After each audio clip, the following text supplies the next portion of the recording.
Good day everyone. Today we're going to discuss about RNA translation from code to protein.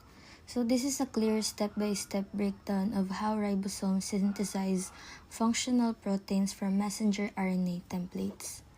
So what is RNA translation, or ano nga ba ang central dogma? So ang DNA natin ay siya ang ating master plan or boss na nakatago sa loob ng nucleus. Dahil bawal lumabas si boss DNA, nagpapadala siya ng messenger, which is si mRNA. Si mRNA ang nagdadala ng copy ng instruction papunta sa pabrika ng ating cell sa cytoplasm. So, ang translation ay yung mismong pag-decode at pagtutumbas sa message ng mRNA para maging totoong protina. So, tulad ng ating muscles, enzymes, at saka antibodies. So, we have the key molecular players. Pero isipin natin na para lang tayong nagluluto.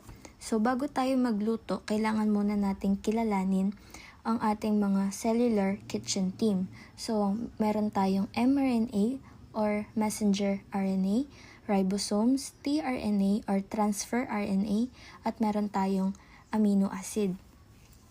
So, si mRNA siya yung nagka-copy ng recipe card na nakasulat sa letter codes na A, U, C, G. Tapos, si ribosomes naman siya ang ating food processor. Dito, ginaganap yung mismong assembly. So, si tRNA naman or transfer RNA, ito naman ang nagdi-deliver or siya ang ating delivery rider. So, bawat rider may bit-bit na specific ingredients. So, ang last natin ay si amino acid. So, siya naman ang ating ingredients or Lego bricks. Kapag nagdugtong-dugtong sila, makakabuo tayo ng kompletong protein. So, next, we have understanding codons and genetic code. So, dito naman, paano ba binabasa ng ribosomes ang recipe? Binabasa niya ito through 3 letters. Ang tawag dito ay codon. So, parang 3-letter words. Kapag nakakita ng ribosomes ng AUG, ibig sabihin ito ay start or umpisa. Tas, ito rin yung nagko-code para sa unang ingredient na methionine. So, kapag nakakita siya ng stop codons na UAA, UAG, at UGA, ibig sabihin nito, stop na. So, bawat 3 letters ay may katapat na 1 ingredient. So, 3 letters get 1 amino acid. So, next, pupunta na tayo sa stages nila or yung pinakang process. So, sa ating unang step, we have initiation or yung assembly. So, dito pa lang, nagsiset up ang mga kitchen crew. So, una, kakapit sila ng maliit na bahagi ng ribosome sa dulo ng mRNA strand. At magsisearch ito ng barcode scanner hanggang mahanap ang start codon na AUG.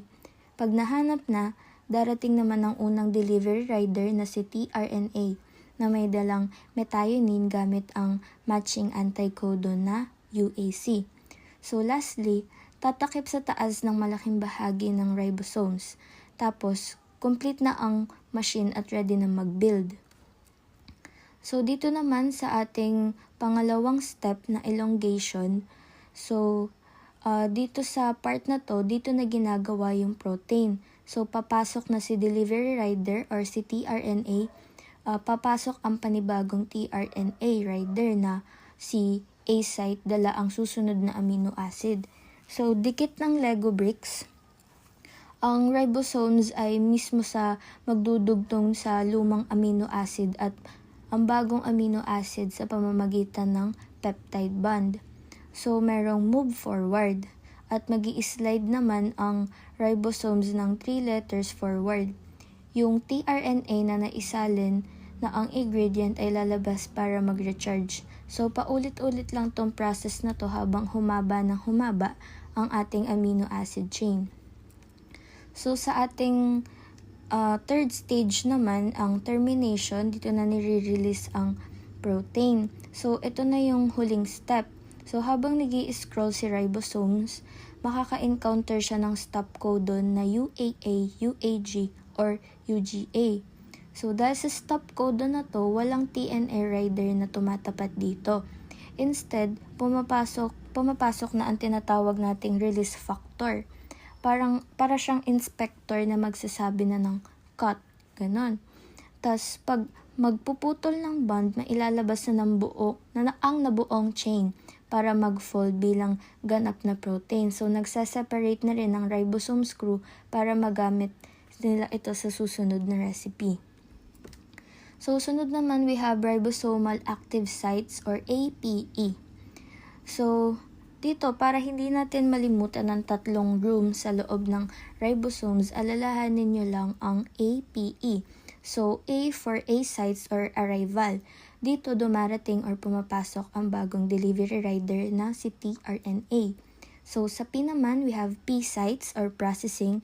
Dito, nakakapit ang lumalaking chain na pinagdugtong-dugtong ang mga amino acid. So, sa E site naman or exit, dito lumalabas at umaalis ang mga bakanteng rider na naibigay ang kanilang ingredient. So, APE, we have arrival, processing, exit. So, ayun. Next, punta naman tayo sa transcription versus translation comparison. So, para hindi tayo malito sa transcription at translation, i-compare natin silang dalawa. So, sa transcription, siya yung pag-copy ng recipe mula sa DNA papunta sa mRNA.